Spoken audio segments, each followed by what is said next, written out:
Alright guys, Hayzink here, welcome back to the channel for another Street Fighter Duel video. So on this one, it's going to be two videos, right? Because we've been given permission to kind of get feedback from players. And it's to be like single topics, so there's going to be two videos that come out back to back. This isn't me cashing in on views or anything. It's because this is how I've been told is the best way to go about it. So even though I'd rather put both of these topics together, they need to be separate. So this first one is going to be talking about free-to-play players and basically how they feel underappreciated. If you guys could upvote this video on the Discord, it will get to the right people. Okay, so basically, in my opinion, I feel like free-to-play players are the lifeblood of any gacha game.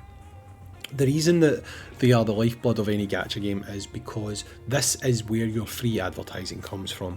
This is how you acquire new players, right? Because players play your game, they have fun, they tell their friends come along and they also play the game.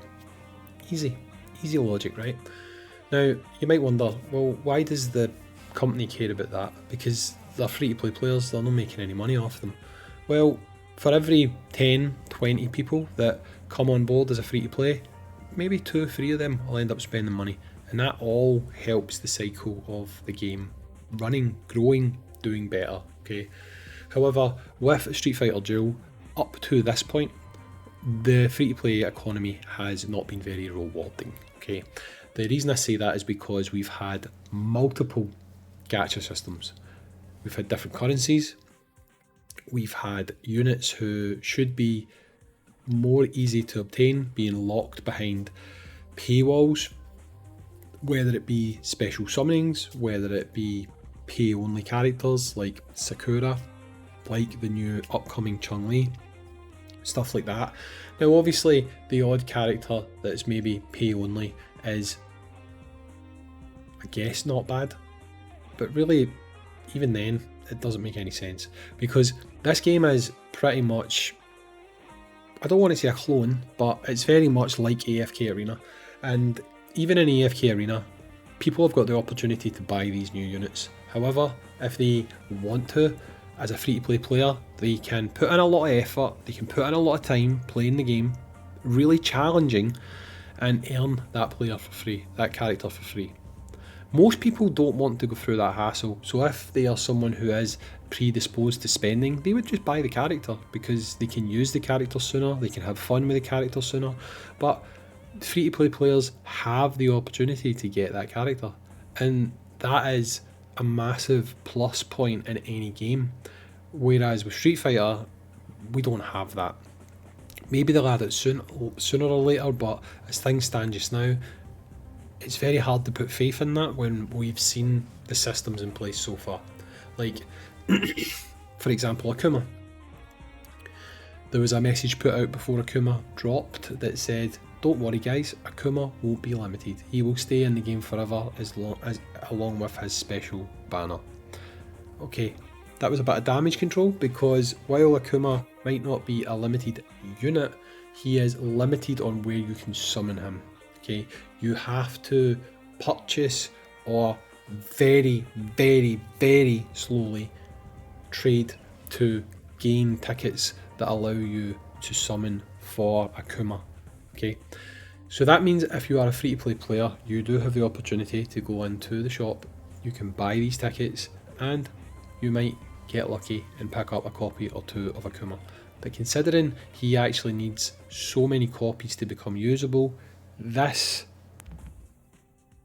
is a kind of red herring, because by the time you've saved up enough of these tickets to actually get a copy of that unit to a usable level, his banner is likely to be polluted, so to speak, with more and more units. Units like potentially Sagat, potentially Vega, stuff like that could be added to this pool.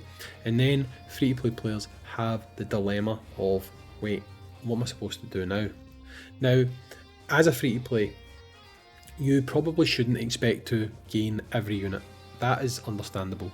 But you should have the ability to choose your battles, so to speak. And if you save up the currency that you earn in-game, whether it be doing missions, whether it be doing events, whatever, You should be able to save up those currencies and be able to go for units maybe 2, 3, 4 times a year, whatever.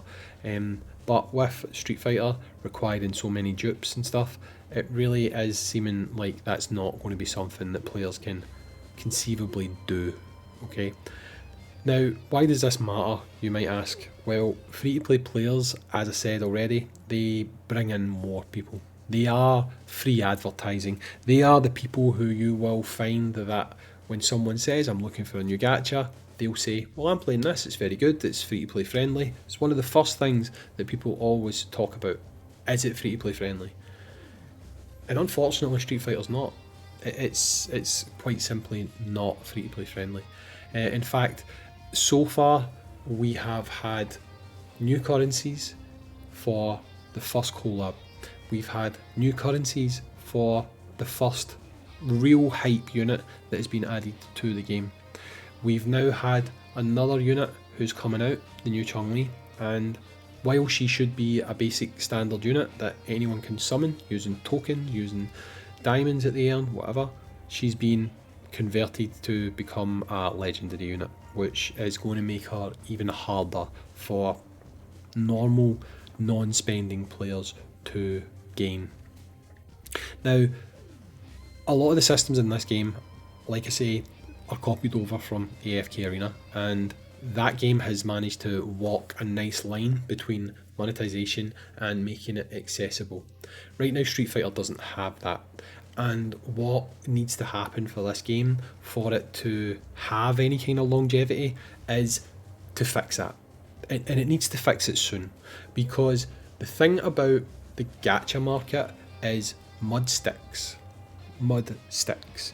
What you do in your opening few months, even if you go on to be a completely different game that has vastly different systems that are better, people don't forget. So when it comes to people talking about your game, they will continue to tell people it's greedy, it's not free to play friendly, it's not accessible, it's got paywalls at every turn. That is something that's going to stick with this game for the long term unless something is done about it now. And the way that you fix it is stop doing these things. Stop adding in multiple currencies. Stop removing pity from banners. No one ever wanted that. All players ever wanted was disclosure, so they knew what they were aiming for. But instead, you decided to remove pity altogether, which for a gacha game in 2023 is just absolutely insane. It makes no sense whatsoever. Every banner should have pity. Every banner should have some kind of safety net or a guarantee where if players are summoning, they can save up enough currency to guarantee themselves a copy of the unit. To not have that in a game, again, that's in 2023 is insane. It is absolutely madness, and it shouldn't be the case. What Topjoy, who I believe is the developer of this title, need to do is they need to wisen up. They need to stop treating global as though it is an ATM where they can just constantly withdraw funds from. Because right now, the balance sheets might be positive. They might look good because whales are spending. However, free to play, I hate to use this analogy, right? Free to play are basically the fish swimming in the ocean that the whales want to eat. If you don't have fish to feed the whales will move on to a new ocean where they can feed on new fish.